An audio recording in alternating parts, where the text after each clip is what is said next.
Halo sana, ala pernah sana kancol. Mungkin ala pernah. Ada nalun pernah. Kok nalun pernah mas anak? Kalau pe kancol, kalau lagak malam hari mah tak kaku mudinyo.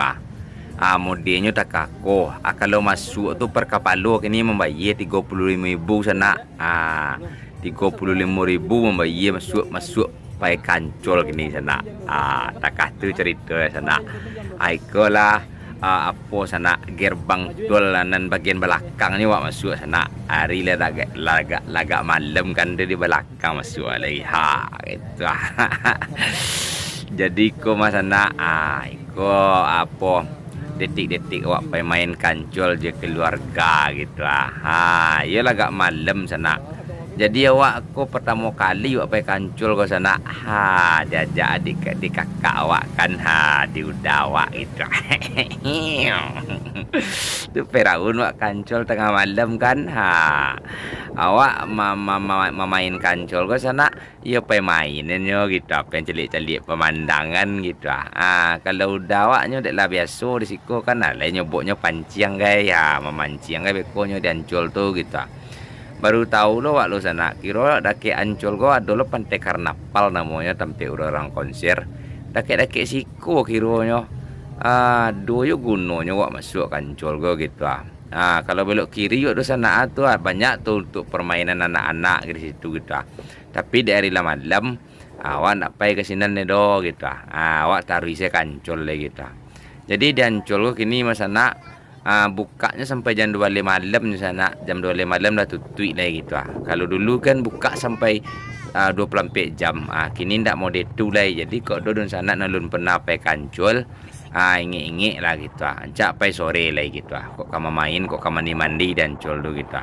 Karena ancol ndak coba biasa lah ya. Nyo sampai jam 2 balik kini nyo. Kok dulu yo sampai jam bagapu pun gitu. Oke sana. Terpaksa saya senyum-senyum aja lagi guys.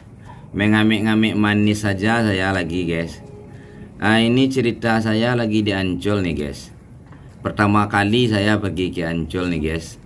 Kata orang Ancol nih ramai kan. Siang malam ramai non-stop 24 jam. Ternyata setelah saya sampai di sini guys udah sepi guys. Ternyata di Ancol nih cuman sampai jam 12 guys udah tutup. Pantasan nggak ada orang mandi-mandi lagi di sini kan. Ya gimana lagi kan terpaksa lah saya apa lagi kan. Tengok-tengok aja lagi kan keindahan malamnya Ancol gitu kan. Di sinilah tempat orang berenang-renang tuh rupanya guys. Kalau main-main ke Ancol, kalau mandi-mandi ke Ancol kan. Kawan, kemana kawan? Sombong kali lah dia guys. Jadi terpaksalah saya mutar-mutar di Ancol ini dulu guys. Saya kelilingi kolam renang Ancol ini guys. Berjalan saya ke sana ke sini guys. Saya tempuh jembatan ini sampai ke ujung nih guys. Jadi waktu masuk jembatan ini mah guys, berjumpalah saya dengan satu bapak dan satu anak lagi memancing guys. Begitu ceritanya guys. Ya karena udah nggak ada keramaian lagi di sini kayaknya guys, sudah malam. Ternyata umpannya udang ternyata memancing di sini guys.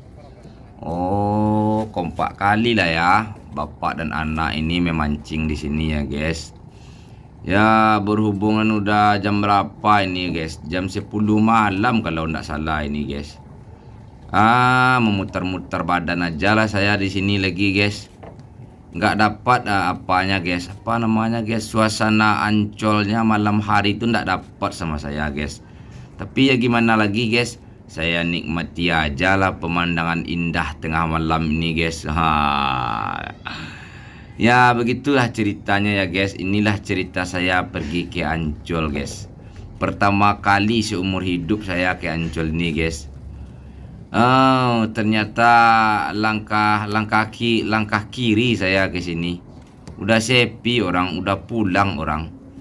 Jadi bagi teman-teman atau dun sanak semuanya dimanapun berada, kalau mau pergi ke Ancol ya sore lah kalau bisa. Ramai kali kata orang di sini ya. Ya beginilah saya lagi kan. Terpaksa saya bikin apa lagi, bikin video saya lagi kan. Bikin history saya lagi gitu kan. Ya gimana lagi, ya harus gimana lagi kan. Udah pada sepi, apa momen yang akan diambil lagi kan. Ya nikmati aja lah lagi kan. Iya kan, Ancol.